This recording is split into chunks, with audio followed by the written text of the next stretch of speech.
During the war, my neighbour tells me, when he was a boy and food was short, all the front gardens around here were full of onions and potatoes and cabbages.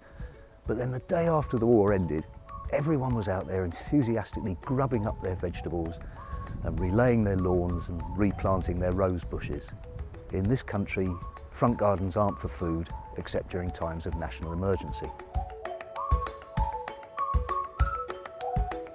But this book will tell you how to have your front garden and eat it.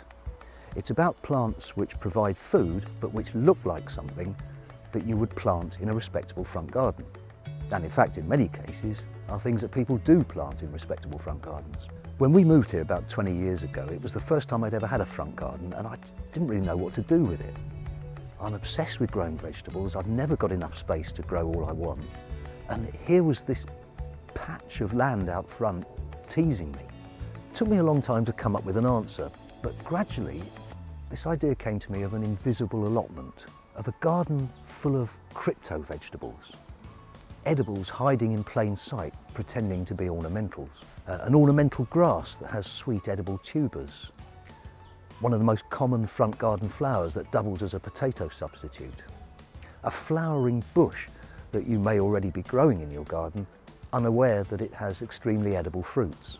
Of course, these days, most of the lawns have gone as well, covered over with hard standing for parking the cars on. So most of the subjects I've chosen for this book can also be grown in containers. I get very annoyed by gardening books that don't go into enough detail. As far as I'm concerned, the more detailed the instructions, the easier they are to follow.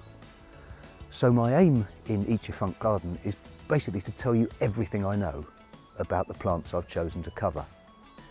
So it's a book for would-be gardeners as well as keen gardeners. One of the main reasons I've chosen to publish Eat Your Front Garden with Unbound is because I really want to find out whether the idea behind the book is as interesting to other people as it is to me. Do you want to eat your front garden? If you do, then please join in helping me to crowdfund this book. And together we'll launch a campaign to turn the nation's barren frontages into invisible allotments. Thanks very much.